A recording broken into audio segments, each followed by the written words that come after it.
Bien, muchachos, buenos días a todos. Vamos a comenzar. Después por ahí de unos pequeños asuntitos hospitalarios, vamos a acomodarnos.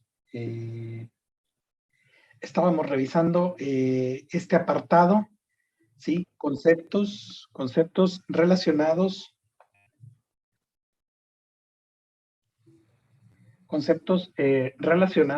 con patología hemodinámica, ¿verdad? Trastornos hemodinámicos, ¿verdad? Vamos a continuar entonces. Estábamos revisando estos conceptos, ¿verdad?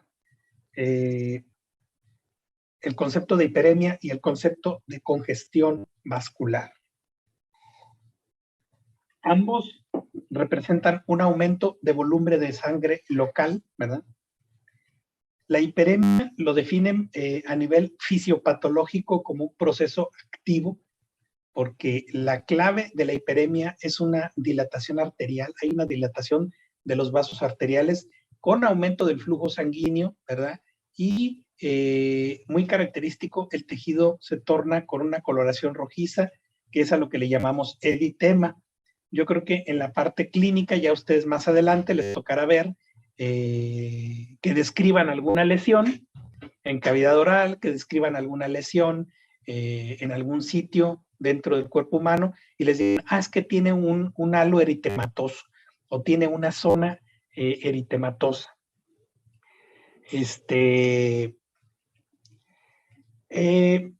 Les digo que en sí la hiperemia representa un proceso activo porque al estar el flujo incrementado, dilatación arterial importante, se acumula sangre oxigenada, ¿sí?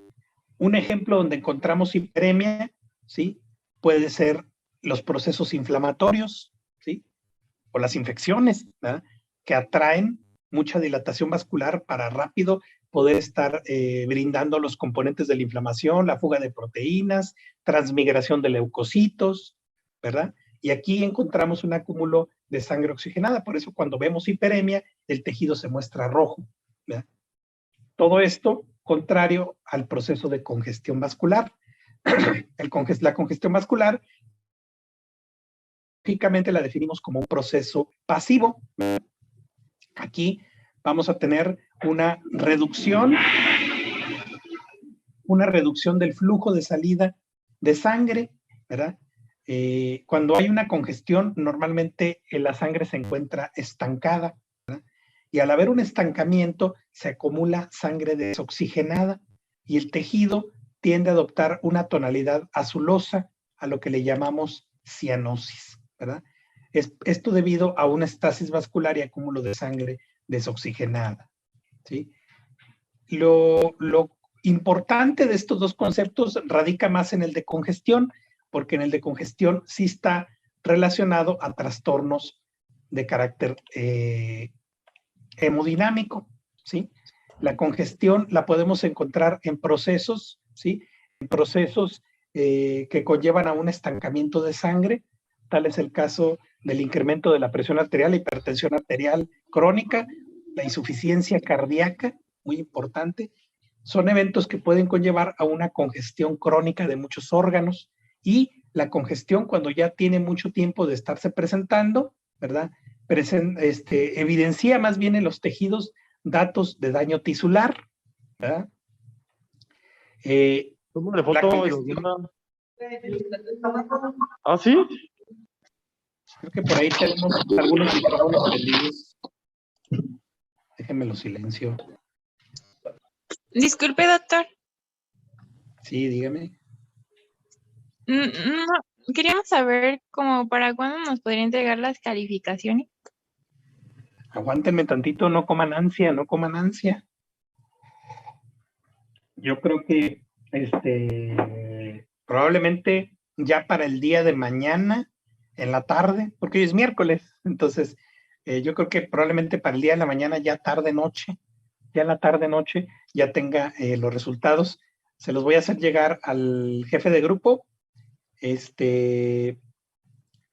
y que él personalmente se los pase, porque yo dije que bueno, pues se los podía proporcionar en la clase, pero algunos de ustedes me dieron la sugerencia que se les hacía incómodo, que se les hacía incómodo que les enseñaran las calificaciones. Bueno, si eso les genera un poquito de molestia, pues se los voy a mandar a los jefes de grupo y que los jefes de grupo ya personalmente le digan a cada uno qué sacó, y ya con eso, el que quiera revisión por alguna duda en el conteo de los reactivos, ¿verdad? Dejamos un margen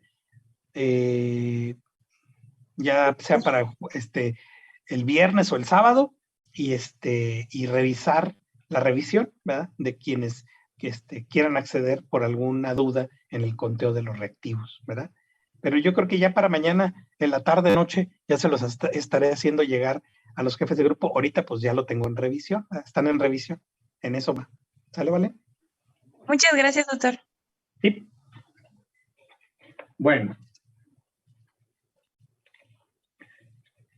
Les comentaba que lo interesante de estos dos conceptos radica mayormente en el de congestión, porque la congestión lo podemos encontrar asociado a varias patologías vasculares, y una de ellas muy importante es la insuficiencia cardíaca. El detalle de la congestión, cuando ésta se vuelve crónica, por el mismo acúmulo de sangre desoxigenada, los tejidos que sufren congestión vascular crónica, ¿sí?, pueden dar datos de necrosis, datos de muerte celular, muy diferente a la hiperemia, ¿sí? En la hiperemia, a lo mejor lo que va a haber ahí va a ser el daño por la inflamación o por el trastorno que esté de fondo en el sitio, pero a nivel vascular el tejido no va a sufrir porque va a tener sangre oxigenada, pero en el caso de la congestión no. ¿Sí? El estancamiento de sangre desoxigenada, ese flujo pasivo, sí puede conllevar a daño tisular, ¿verdad? Puede conllevar a isquemia y posteriormente al acúmulo de cicatrices, ¿verdad? De hecho, ¿cuáles son los datos de una congestión crónica?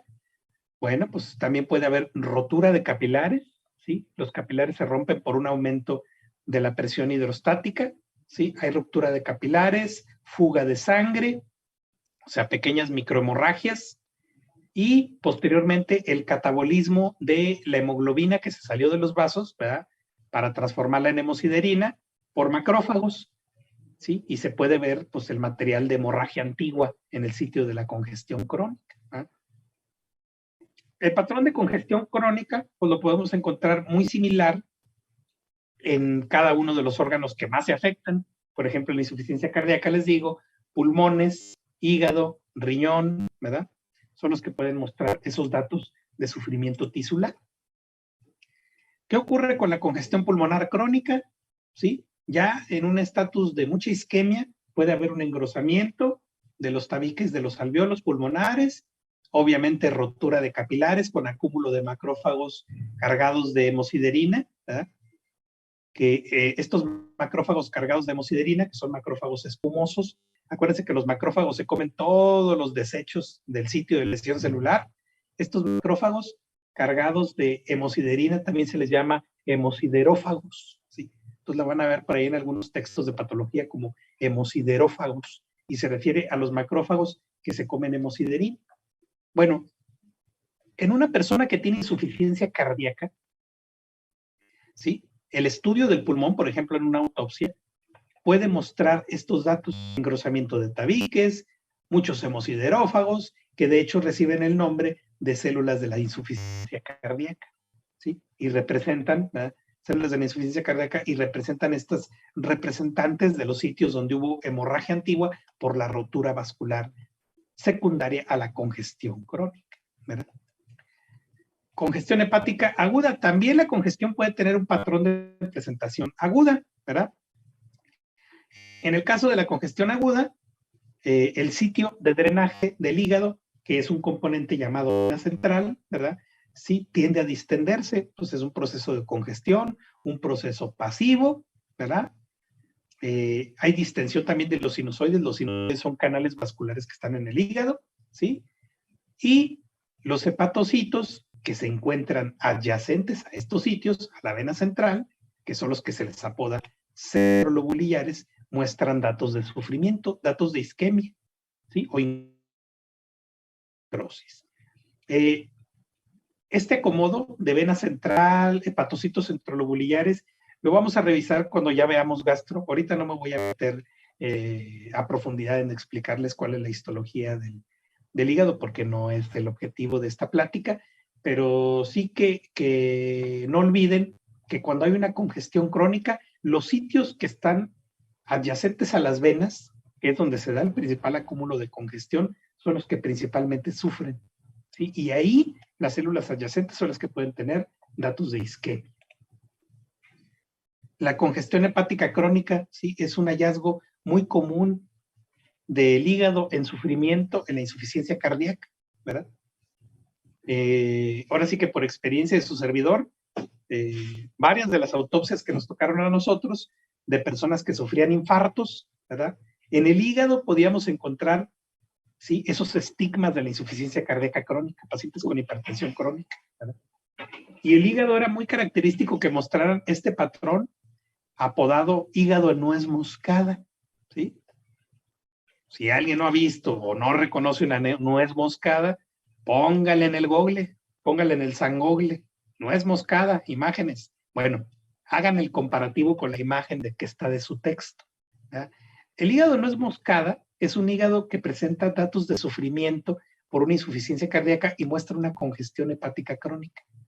¿Y cómo se ve en el macro? Se ven como zonas pardo-rojizas, que es precisamente el área centrolobulillar, ¿verdad? Que es donde está la vena, que es el sitio de la congestión, ¿verdad? Y aparte, esta área representa sitios de hemorragia y muerte de hepatocitos, ¿sí? Zonas de hemorragia antigua y acúmulo de hemosiderófagos. Que de hecho es una imagen como esta, el patrón en hígado nuez moscada. Estos puntitos rojizos, pardo rojizos, representan las áreas centrolobulares. Ven cómo se ve el puntilleo finamente rojito, un puntilleo muy finito. Ese puntillo, cada uno de esos puntitos representa, ¿sí? Representa el sitio donde se está dando la congestión crónica intensa, la isquemia, la hemorragia, la dilatación vascular, que de hecho, si uno de estos puntitos lo viéramos en un corte histológico, sería esta imagen de aquí abajo, ¿sí? Vean cómo aquí se ve intensa área de hemorragia. De hecho, todos estos puntitos pequeñitos rojitos son los eritrocitos extravasados por la zona de hemorragia. Los hepatocitos que están adyacentes muestran sufrimiento, isquemia e incluso algunos muestran necrosis, ¿sí? Entonces, congestión hepática crónica, hígado en nuez moscada, ¿sí? Zonas de intensa congestión con hemorragia, hemosiderófagos en el área centrolobulillar. Ok, otros conceptos importantes dentro de los trastornos hemodinámicos. Tenemos el concepto de hemorragia. La hemorragia se define como extravasación de sangre al espacio extracelular. Pues esta definición pues es fácil de entender, ¿verdad? Algunas definiciones que ustedes ya deben de conocer desde ahorita. Las hemorragias que miden de 1 a 2 milímetros en piel o mucosas o incluso en superficies serosas se les llaman petequias. Las hemorragias que pasan de los 3 milímetros se les llaman púrpuras, ¿sí? Y cuando miden, ¿sí?, de 1 a 2 centímetros se les llaman equimosis, ¿sí? Se les llaman equimosis. Conceptos, ¿sí?, de extravasación de sangre al espacio extracelular. Petequias, púrpuras, equimosis. Rápidamente, espécimen de autopsia, un intestino abierto. Vean los múltiples puntitos de hemorragias petequiales por abajo de la mucosa, ¿verdad? Múltiples hemorragias petequiales. De este lado, pues sí tenemos un franco, bueno, este otro concepto que sería un francohematoma, ¿verdad? Vean esto. Prácticamente en este segmento del cerebro intensamente edematoso por la respuesta inflamatoria y el francohematoma aquí en la zona del hemisferio, ¿verdad? Un hematoma intraparenquimatoso, ¿verdad? Por la causa, pues la que ustedes quieran. Desde un traumatismo cráneoencefálico severo, una herida de bala, etcétera, etcétera. Ok, otro concepto importante dentro de los trastornos hemodinámicos es la hemostasia, ¿sí? que es el proceso de coagulación. Digamos que la hemostasia sería el aspecto fisiológico de la coagulación, la hemostasia. Mientras que el proceso patológico de la coagulación se le llama trombosis, ¿sí? El objetivo de la hemostasia de manera normal es mantener la sangre en estado líquido dentro de los vasos sanguíneos. Y en dado caso que se presente la ruptura del vaso, se forme rápidamente un tapón hemostático, ¿sí? Tanto en la coagulación fisiológica, que es la hemostasia, como en la coagulación patológica, como es la trombosis, tenemos tres implicados. La pared del vaso sanguíneo, el funcionamiento de las plaquetas, número 2, y número 3, la cascada de la coagulación. Cualquier alteración que se presente en estos tres elementos obviamente van a conllevar a un mayor riesgo de trombosis o viceversa, a un estatus de hemorragia, ¿verdad? Vamos a platicar un poquito de los involucrados en estos procesos. Entonces, ¿qué ocurre en el proceso de hemostasia? Se presenta la rotura de la pared de un vaso sanguíneo, ocurren una serie de acontecimientos, de lo primerito que se describe en la literatura, una pequeña vasoconstricción, ¿verdad? Al quedar expuesta la matriz por abajo del endotelio, acuérdense que la pared del vaso sanguíneo tiene un epitelio plano simple, que es el endotelio. Bueno, abajito del endotelio tenemos un colágeno, una capita muy finita de colágeno, que se le llama colágeno subendotelial. Bueno, este colágeno subendotelial es súper protrombógeno. Al estar en contacto, rápidamente es como decir una llamada de alerta a las plaquetas y decirles, plaquetas, vengan para acá, necesitamos un taponcito. Entonces, uno de los primeros eventos cuando se da la rotura de la pared del vaso sanguíneo, se da el proceso de adherencia y agregación de plaquetas. Y se genera rápidamente un pequeño taponcito. Este pequeño taponcito que momentáneamente detiene la hemorragia se le llama hemostasia primaria. Y es un taponcito que momentáneamente detiene el sangrado. No crean que protege del todo, ¿verdad? Es mientras se activa el proceso complejo de la formación del tapón definitivo, el tapón hemostático definitivo que va a evitar ahora sí y reforzar la pared del vaso para que se presente una nueva hemorragia. ¿Qué ocurre después de la agregación y adherencia plaquetaria? Pues se activan los factores de la coagulación, ¿eh? ¿Qué involucra este proceso de la cascada de coagulación? Pues una de sus reacciones finales consiste en la generación de trombina. La trombina cataliza una reacción química de la transformación de fibrinógeno en una malla de una molécula insoluble que se llama fibrina, que esta sí forma un tapón, una malla protectora que refuerza completamente a las plaquetas que estaban agregadas y adheridas, y esta sí le forma un tapón definitivo al vaso sanguíneo. Entonces el proceso de activación de la coagulación con la transformación del fibrinógeno en fibrina forma una malla que refuerza por completo el tapón, ¿sí? Y este proceso se le llama hemostasia secundaria. Ahora bien, todos los involucrados en el proceso de hemostasia pues tienen múltiples mecanismos que pueden tener un efecto proagregante o antiagregante, procoagulante o anticoagulante, ¿verdad? Por ejemplo, células endoteliales, la célula de la pared de los vasos, tienen mecanismos antiagregantes. Tal es el caso como la secreción de sustancias como la prostaciclina y el óxido nítrico, ¿sí?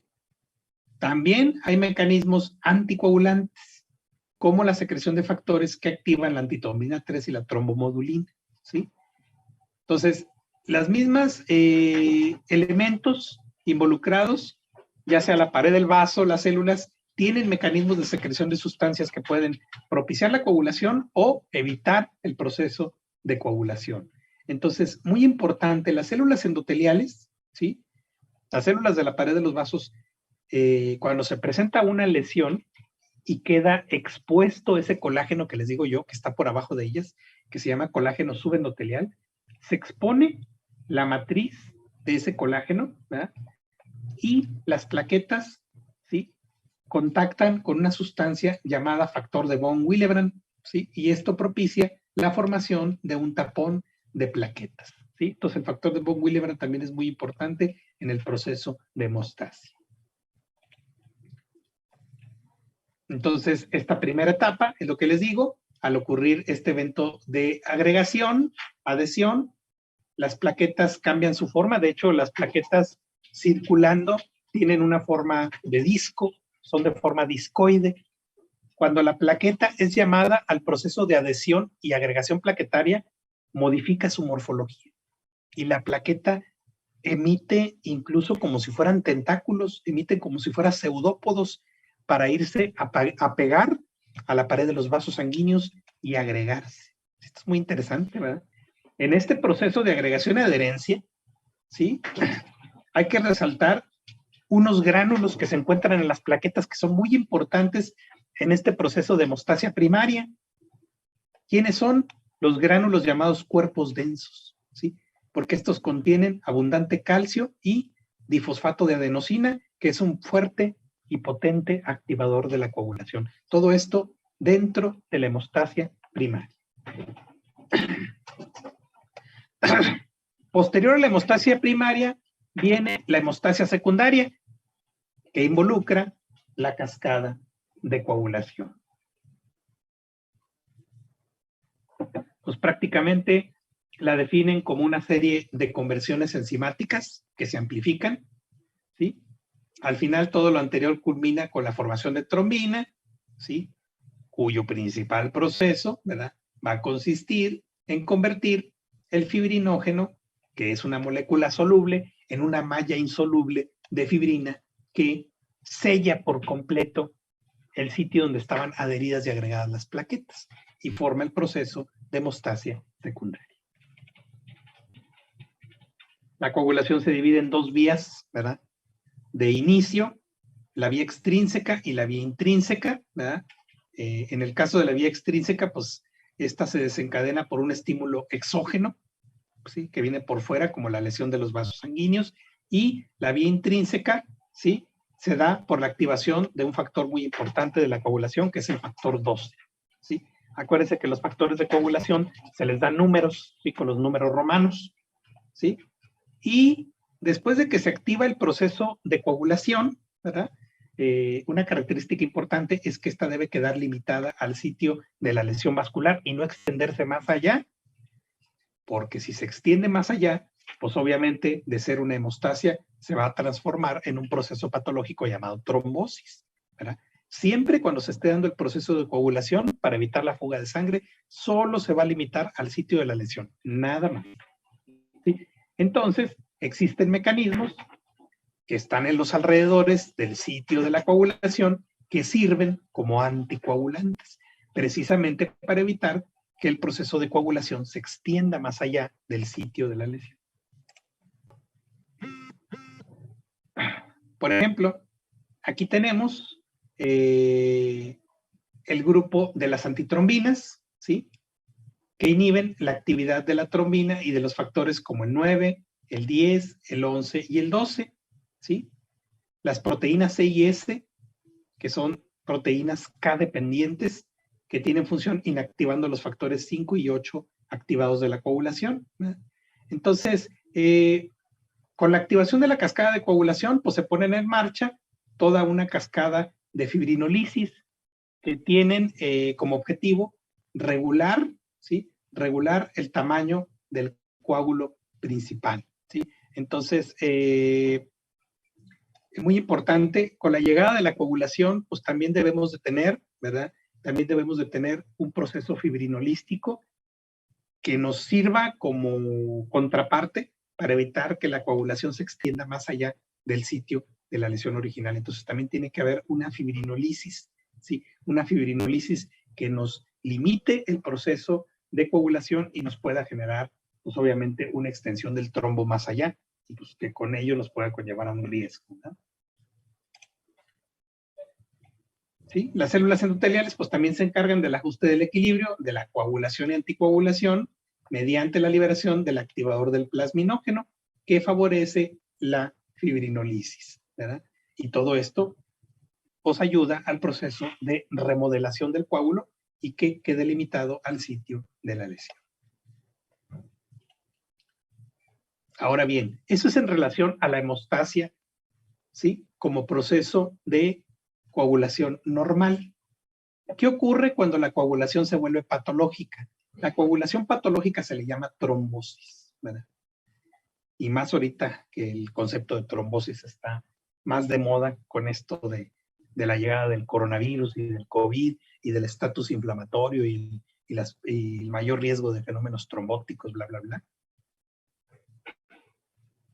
Fíjense bien. Los tres involucrados que nos pueden conllevar al desarrollo de un fenómeno trombótico se engloban en una tríada que se le llama tríada de Birkhoff, ¿sí? Estas tres alteraciones son las que pueden conllevar a un aumento de trombos en la circulación, ¿sí? Número 1, lesión que aqueje al endotelio vascular. Si hay una lesión endotelial, claro que está incrementado el riesgo de trombos.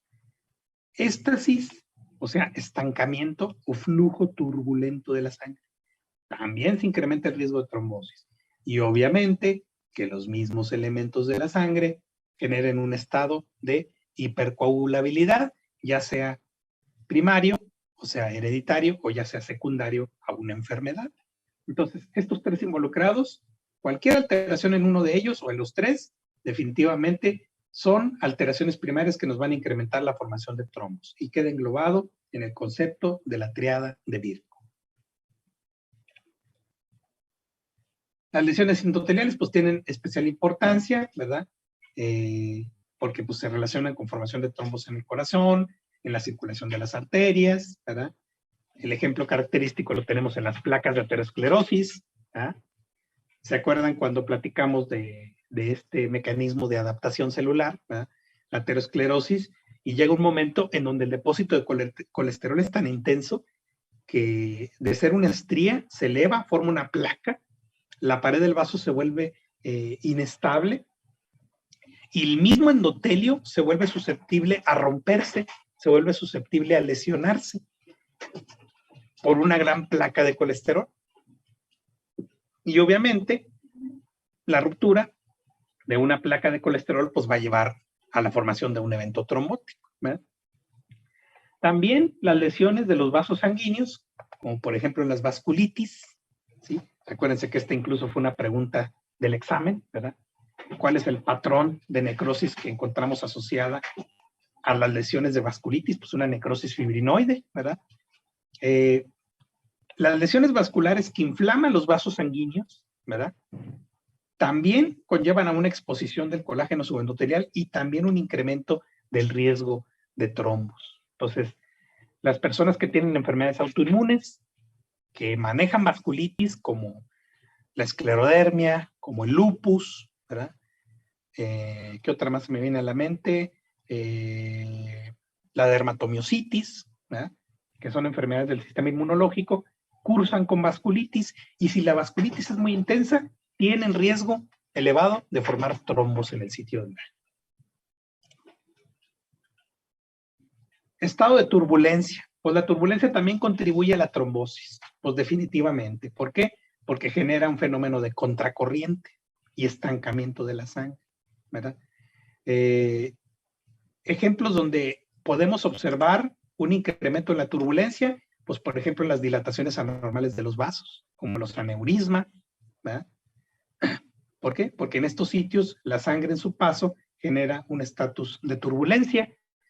También incluso con las placas ateroscleróticas grandes, también ahí choca la sangre y genera turbulencia, ¿verdad? Otras causas también de fenómenos de turbulencia se dan en el corazón, en un corazón que ya está dañado porque ya ha tenido infartos antiguos, ¿sí? Y estos infartos antiguos generan sitios en el corazón donde no hay contracción, ¿sí? Sitios de miocardio no contráctil, ¿verdad? O por ejemplo las estenosis de las válvulas cardíacas. Entonces estos sitios generan partes en donde llega la sangre y genera fenómeno de turbulencia, ¿verdad? Entonces este es el segundo involucrado en el proceso de desarrollo de eventos de trombosis, el estatus de turbulencia. Y el tercer involucrado es el estado de hipercoagulabilidad, ¿sí? El estado de hipercoagulabilidad de la sangre, que también engloba el concepto de trombofilia. Entonces, tenemos menos de un minuto. Vamos a conectarnos con el mismo link, por favor. Sale, vale. Revisando los involucrados en el proceso de fenómenos trombóticos, platicamos de la relación que tiene la lesión vascular con la formación de eventos trombóticos. Pusimos como ejemplo, por ejemplo, una vasculitis o las placas de aterosclerosis que generan una lesión y daño endotelial. En segundo término, platicamos del estado de turbulencia de la sangre, que puede encontrarse dilataciones anormales de los vasos, o el choque con placas de aterosclerosis, o la formación de trombos que se pueden ver en sitios del corazón que tienen una mala contracción, secundario a infartos previos, infartos antiguos, o las estenosis valvulares, etcétera, etcétera. Otra causa de la formación de trombos, ¿sí?, es un estado que se le llama trombofilia.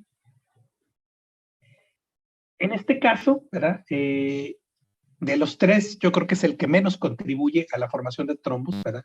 Y el estado de trombofilia, que sería el equivalente al estado de hipercoagulabilidad, ¿verdad?, se refiere a cualquier alteración en las vías de coagulación que predispone a eventos trombóticos, ¿sí? Existen causas de trombofilia que pueden ser primarias, o sea, hereditarias, o causas secundarias. Dentro de las causas primarias podemos encontrar mutaciones, por ejemplo, mutación en el factor 5 de la coagulación, la cual se ha visto hasta en un 60% de las personas que tienen trombosis profundas de repetición. Entonces hay que prestar atención, ¿verdad?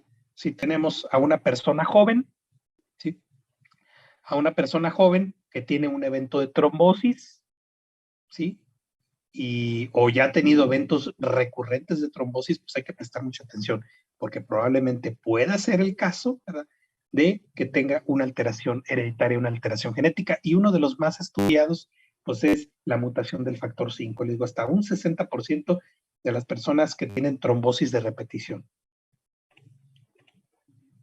Otras causas, mutaciones en el gen de la protrombina, ¿sí?, que no es tan raro.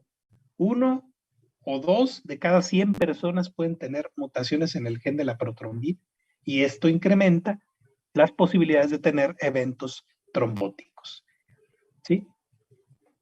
Otros factores, por ejemplo, la elevación de los niveles de homocisteína, bueno, ya es adquirido. Por ejemplo, las personas que tienen síndrome metabólico, ¿verdad?, pues también incrementan el riesgo a trombosis en las arterias de las venas, ¿verdad? Entonces, dentro del patrón hereditario de trombofilias, pues la mutación del factor 5 y la protrombina son, digamos, que las menos raras o las más asociadas a un riesgo aumentado de evento trombótico.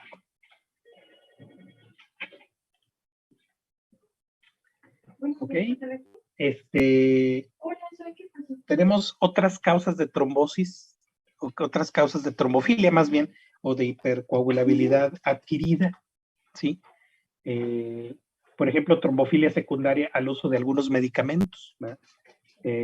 Algunos anticonceptivos orales, ¿verdad?, con uso crónico incrementan el riesgo de poder hacer trombos. El embarazo por sí solo, ¿sí?, el embarazo por sí solo, ¿sí?, tiene un efecto incrementando el riesgo de trombosis, ¿verdad?, por el estado de hiperestrogenismo, ¿verdad? Se dice que en el embarazo pues encontramos un incremento de la síntesis de factores de coagulación y una reducción en la formación de los mecanismos anticoagulantes. Entonces, el embarazo se considera un estado que puede propiciar la formación de trombos, pero ojo, o sea, el hecho de que la mujer esté embarazada no quiere decir que va a tener un trombo, obviamente no. Está incrementado un poquito la posibilidad de generar trombos, pero no va a pasar nada. Aquí el detalle de la paciente embarazada es aquella embarazada que existe en el grupo que tiene, por ejemplo, la mutación del gen de la protrombina, o la mutación en el factor 5 y aparte, ¿verdad? Está embarazada, bueno, aquí sí potenciamos el efecto. A ver, deme un segundito. Bueno, vamos a continuar. Entonces, les digo que revisábamos los estados que pueden conllevarnos al desarrollo de trombosis relacionados con la trombofilia adquirida, ¿verdad? El uso de anticonceptivos orales a largo plazo. Les comentaba lo del embarazo, que por sí solo puede conllevar a un indiscreto incremento de fenómenos trombóticos, pero les comento, casi siempre cuando nos toca una embarazada que tiene un evento de una trombosis profunda, que es casi siempre cuando se presenta así una trombosis profunda, sobre todo las piernas, son pacientes que aparte del embarazo traen arrastrando un trastorno genético. Y probablemente si a esa paciente se le hace un estudio o un mapeo genético, probablemente se pueda encontrar la mutación, ya sea en el gen de la protrombina o en el factor 5, ¿verdad? Entonces, pero por sí solo el hecho de que la mujer se embarace no quiere decir que va a tener trombosis, ni mucho menos, no para nada. Entonces, eso sí es importante para que tampoco no se vayan a casar con el diagnóstico de que el embarazo, no me voy a embarazar porque voy a tener incremento de riesgo de trombos. No, eso no es cierto. Cuando se llega a presentar un evento trombótico en una paciente embarazada, muy probablemente sí trae arrastrando una trombofilia primaria también, algo hereditario. Cánceres diseminados, ¿verdad? Hay ciertos tumores, y eso lo vamos a revisar en el apartado de onco, ciertos tumores que sobre todo están en etapa 3 o etapa 4. La etapa 3, casi la mayoría de los tumores son etapas en donde el tumor ya se salió o está localmente avanzado. ¿Qué quiere decir esto? Que si está en el órgano, ya se salió del órgano y se empezó a regar en la cavidad. Esa es una etapa 3. Y la etapa 4, pues ya es la etapa de un tumor que está metastásico, o sea que ya se fue a distancia. Casi siempre en estos cánceres que están muy avanzados, hay algunos tumores que liberan factores procoagulantes e incrementan el riesgo de trombosis. Ya luego vamos a revisar en ese apartado quiénes son los más involucrados en esto. El tabaquismo y la obesidad también inducen un estado de hipercoagulabilidad, todavía por mecanismos no muy bien estudiados, ¿verdad? Entonces, las personas que fuman, pues sí, tienen un mayor riesgo de incrementar eventos trombóticos, ¿verdad? Y tan es así que el tabaquismo por sí solo es un gran factor de riesgo para tener enfermedades cardiovasculares e infartos, ¿verdad? Otras causas de trombofilia adquirida, ¿verdad? Pues la tenemos con el uso, decía, de medicamentos o algunos incluso medicamentos que son parenterales, ¿verdad? Que son intravenosos. Existe un síndrome de trombocitopenia inducida por heparina, ¿sí? En la cual se da por la administración de una heparina no fraccionada. Este grupo de heparinas, ya ahorita, en la actualidad, ya casi no se usan, ¿verdad?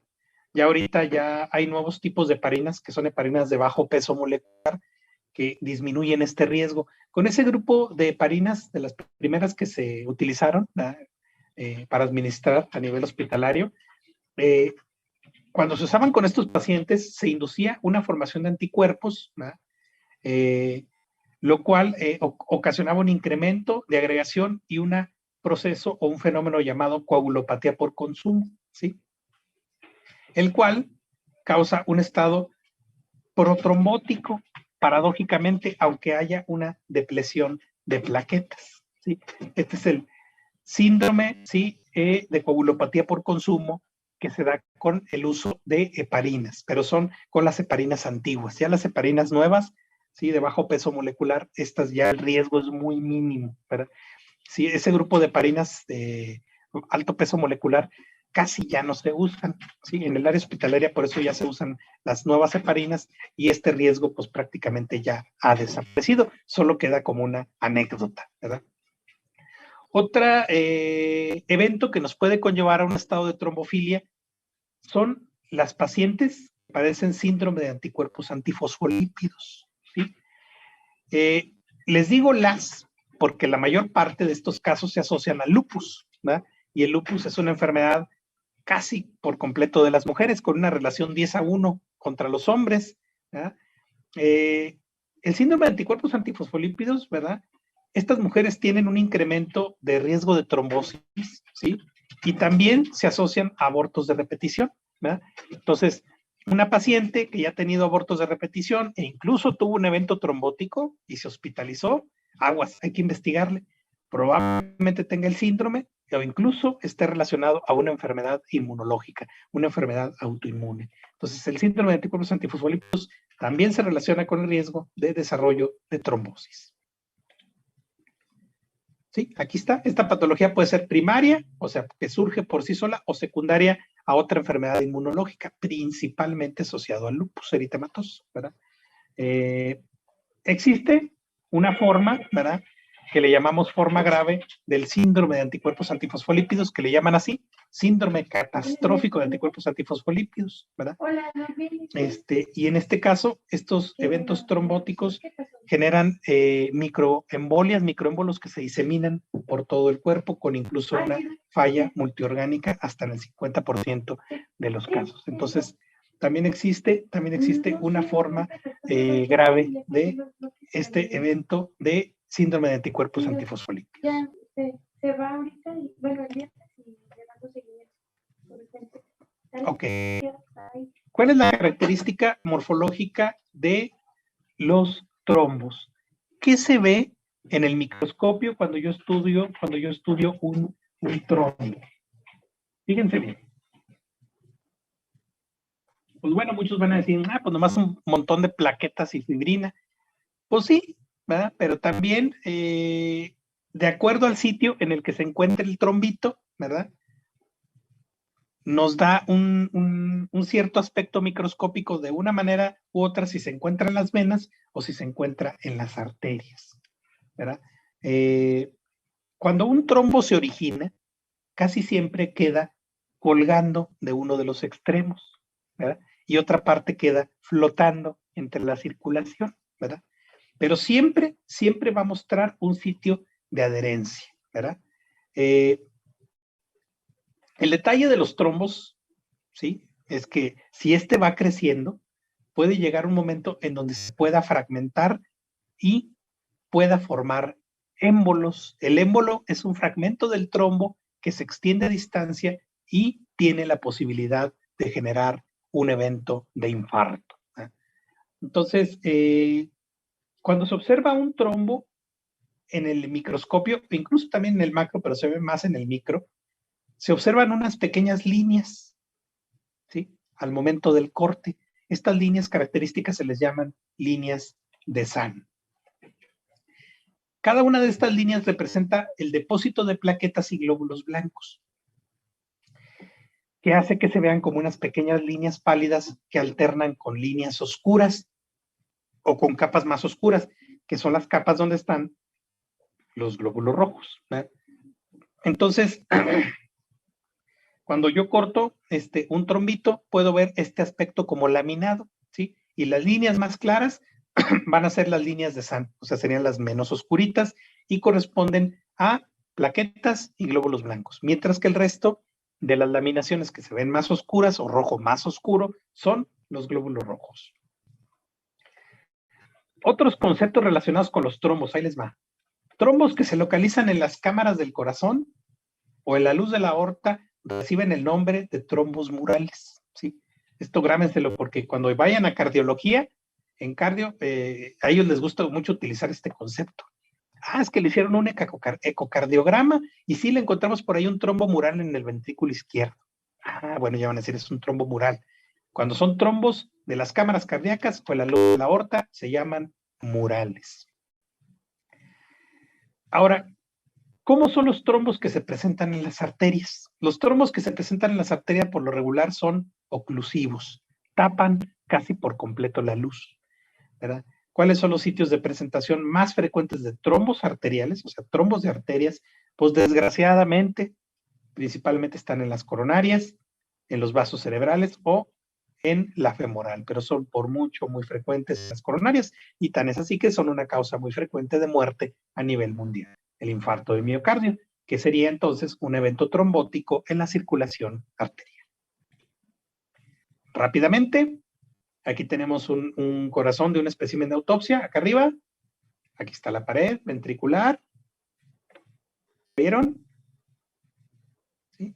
La presencia de De hecho, aquí se puede ver también material fibrinoso, pero aquí se nota un poquito mejor, ¿verdad? El trombito, ¿sí? Presencia de trombos dentro de la cavidad cardíaca. Aquí, por ejemplo, tenemos una aorta diseccionada, todas las placas de colesterol que se puedan imaginar habidas y por haber, ¿sí? Y parte del material del trombo en la pared, ¿sí? También tenemos trombos en la pared de la aorta. Entonces, cuando se encuentran en la pared de la aorta y en las cámaras cardíacas, se llaman trombos murales. Luego tenemos la trombosis de las venas, ¿sí? Las trombosis de las venas, que también reciben el nombre de flebotrombosis, ¿verdad? Origina un tipo de coágulos especiales que se les llaman trombos rojos o también trombos de estasis, ¿sí? Son trombitos que tienen una coloración rojo muy intensa, ¿sí? Tienen pocas líneas de sangre. La flebotrombosis casi siempre afecta a las venas de las extremidades inferiores, ¿sí? Es el sitio más frecuente de presentación. Los trombos que se presentan en las válvulas cardíacas reciben el nombre de vegetaciones. Entonces, cuando escuchen ustedes, es que se le estaba realizando un ecocardiograma, ¿sí? Y se identifica una vegetación en la valva de la válvula mitral. Ustedes van a decir una vegetación, van a pensar que es un trombito, ¿sí? Estos trombos en las válvulas cardíacas pueden ser secundarios a infecciones, ¿verdad? Como las famosas endocarditis infecciosa, o lesión en los agentes, lesión más bien directamente por los agentes al endocardio, ¿sí? Las mismas colonias bacterianas pueden jalar depósito de fibrina y generar trombos, o la misma destrucción de las valvas, de la válvula por las bacterias, también puede atraer la formación de eventos trombóticos. Entonces, trombos de las válvulas cardíacas se llaman vegetación. Aunque también están descritas los trombitos que no tienen asociación, ¿sí? Que no tienen asociación con bacterias. Y estas vegetaciones se les llaman vegetaciones estériles, ¿sí? No hay infección. Este tipo de presentación de vegetaciones en las valvas, ¿verdad? Se le llama como endocarditis trombótica no bacteriana.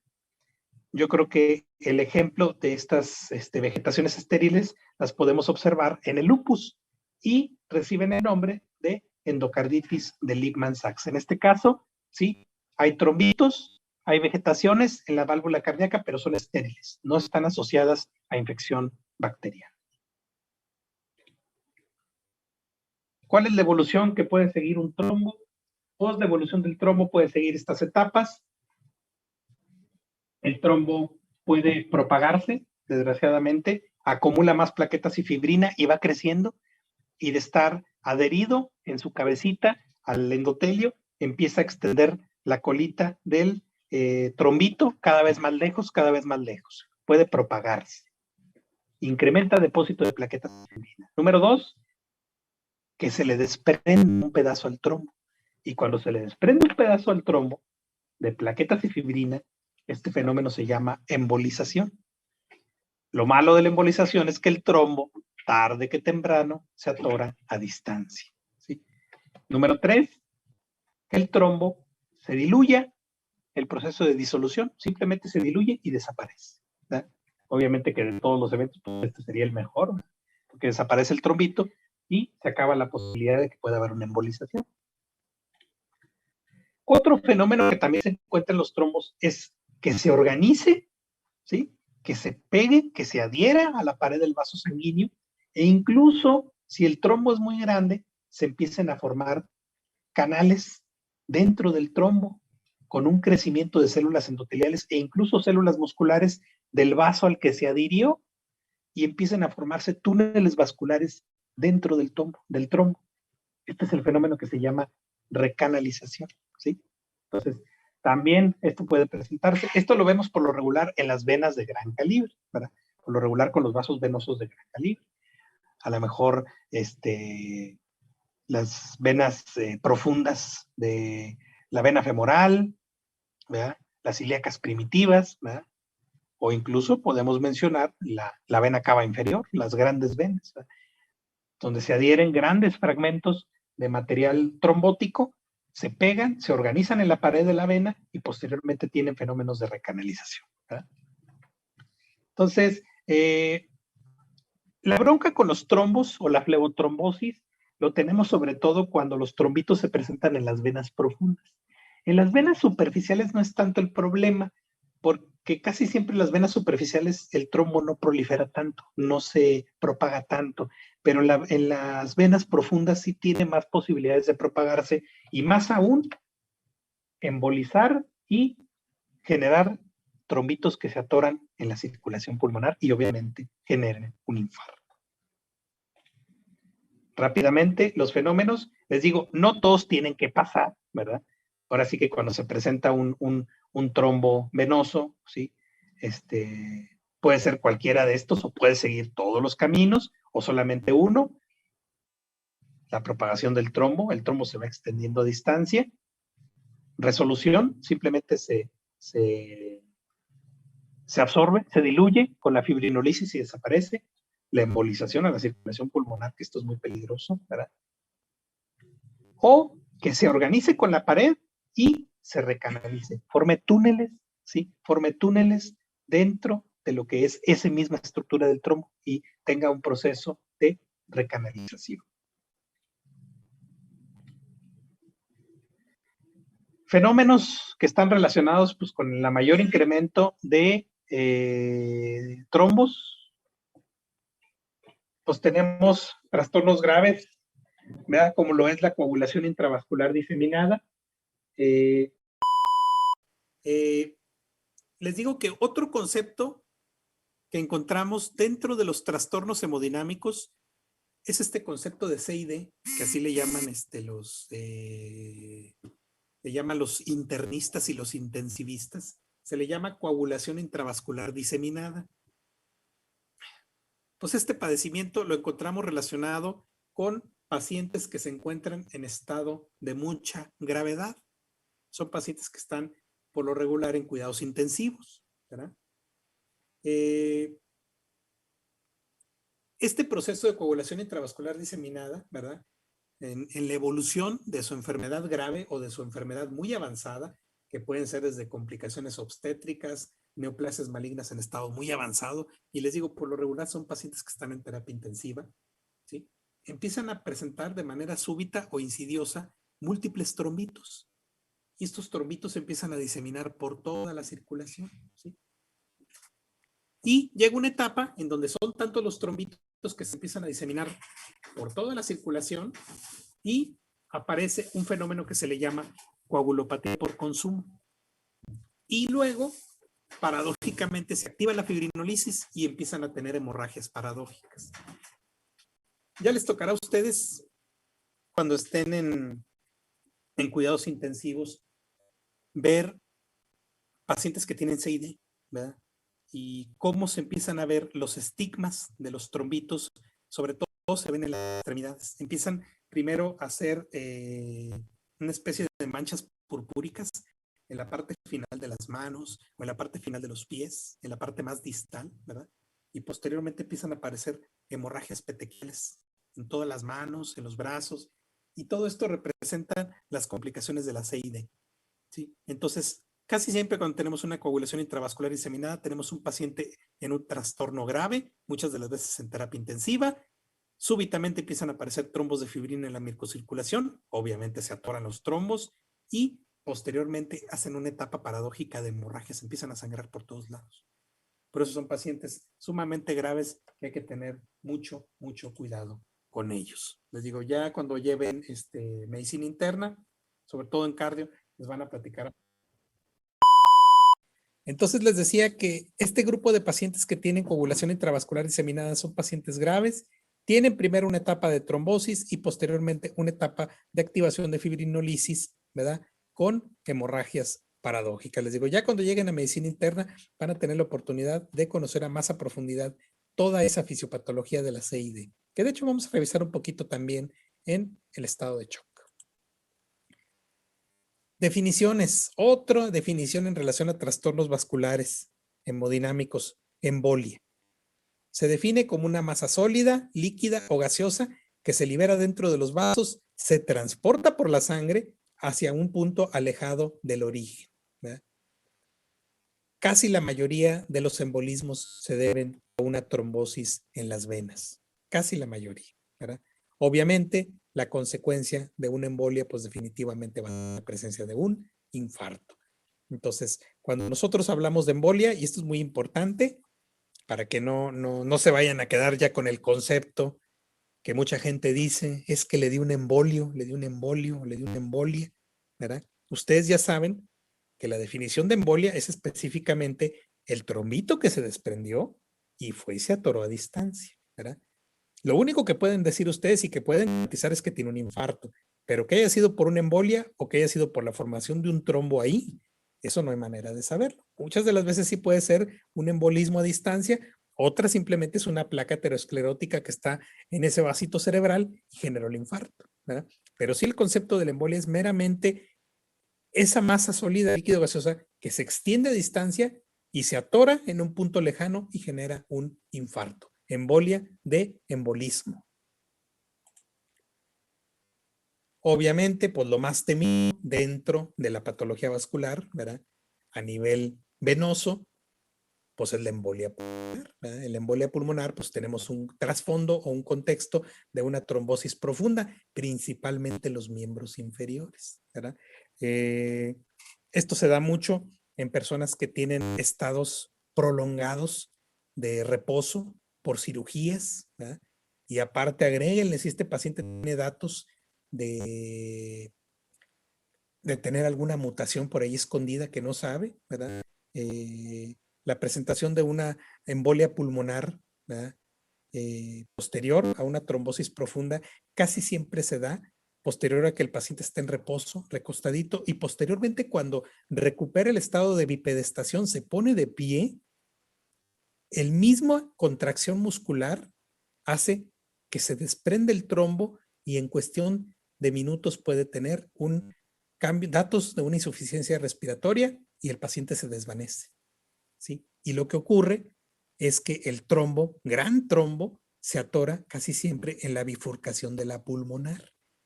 Y al hacer una curvita que recuerda a las sillas de montar, se le da ese apodo, émbolo en silla de montar. Obviamente, yéndonos al caso más grave, ¿verdad?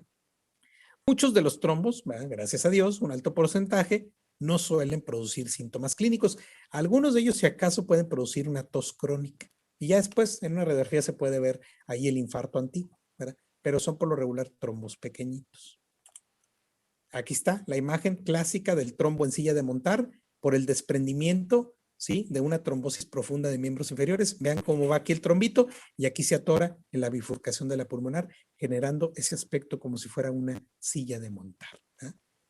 ¿Cómo se ve al microscopio? Pues obviamente la luz del vaso tapada completamente. Todo esto son células inflamatorias, plaquetas, eritrocitos, mucha fibrina de este lado, incluso para que ustedes lo vean con una técnica para fibras elásticas. Aquí están las fibras elásticas del vaso pintadas en color negro y la pared obstruida completamente del vaso. Otro concepto relacionado a embolia es el concepto de tromboembolia sistémica. Cuando hablamos de tromboembolia sistémica, es una tromboembolia que se presenta en la circulación arterial. Es muy importante, circulación arterial. Hasta el 80% de la tromboembolia sistémica se origina en los trombos de la pared del corazón, ¿verdad? Y la mayoría se deben a una disfunción del ventrículo izquierdo. Son pacientes que ya han tenido antecedentes de infartos antiguos y ya el corazón no tiene una adecuada contracción y empieza a hacer trombos murales. Y posteriormente empiezan a liberar émbolos, ¿sí? Entonces, dentro de la tromboembolia sistémica, que es la de presentación arterial, hasta un 80% surgen del corazón. ¿Y cuáles son los sitios más importantes y más frecuentes donde se atoran esos trombos? Pues la mayoría son extremidades inferiores, 70% y un 10% sistema nervioso. Otro concepto también de embolismo es el concepto de embolia grasa, ¿verdad? Por lo regular la embolia grasa se relaciona en un contexto de pacientes que tienen lesiones graves del sistema músculo-esquelético, como graves fracturas, como por ejemplo fractura de fémur expuesta, quemaduras extensas en el cuerpo, ¿verdad? Vean, hasta el 90% de los embolismos grasos se deben a lesiones graves del sistema musculoesquelético, ¿verdad? Cuando llegan a desarrollar el síndrome de embolismo graso, ¿verdad? Porque tienen síntomas de insuficiencia respiratoria, se sienten mal, ¿verdad? Se dice que puede tener una mortalidad hasta de un 15%, ¿verdad? Entonces, el embolismo graso se debe a lesiones graves del sistema musculoesquelético, quemaduras. De hecho, aquí está una imagen microscópica. Aquí se ve la pared del vaso sanguíneo. Esta es la pared del vaso sanguíneo. Este es el trombito. Pero lo interesante del trombito son estas gotitas que se ven aquí, que no se tiñen con hematoxilina y eosina y que representan las gotitas de grasa, ¿sí? Las gotitas de grasa del material adiposo que se desprendió a distancia. Otro fenómeno de embolismo es la embolia de líquido amniótico, ¿verdad? También una complicación que puede ser mortal en el parto o en el posparto inmediato. Por ahí Robbins, la quinta causa de mortalidad materna, con cifras de hasta un 80% de los casos, y que en las personas que sobreviven, ¿sí? Un alto porcentaje queda con secuelas neurológicas. Entonces también el líquido amniótico puede generar un evento de embolismo, ¿sí? Complicación del parto y del puerperio inmediato. De hecho, esta es una imagen de su texto, precisamente a nivel del pulmón. Esto es lo que es el vaso sanguíneo. Aquí está un vaso, aquí está otro vasito, y este material que se observa como laminadito, ¿sí? Como laminadito, como si tuviera varias capitas, como si fueran capitas de cebolla. Este material representa el componente del líquido amniótico que se atoró y aquí generó el trombito ya donde se detuvo en estos vasitos a nivel pulmonar, ¿sí? Embolismo de líquido amniótico. ¿Ok? Bueno, pues queda menos de un minuto, muchachos. Ya nos queda la parte final del capítulo. Léanse la primera parte, por favor, de genopatías o trastornos de enfermedades genéticas. No se lean los estudios de valoración de enfermedades genéticas. Léanse directo las enfermedades. Ahorita le paso al jefe de grupo a partir de qué página me van a leer, porque la primera parte genética ustedes ya la vieron, que son los métodos de estudio. Nos vamos a ir directo con las enfermedades. Ahorita les paso la indicación con el jefe de grupo a partir de qué página van a leer. Y ya nomás vemos cuándo nos veríamos el día de mañana, viernes o el sábado. Esténse pendientes de las calificaciones. Ya para mañana, en la noche a más tardar. ¿Sale, vale? Gracias, cuídense. Nos vemos. Sigan leyendo.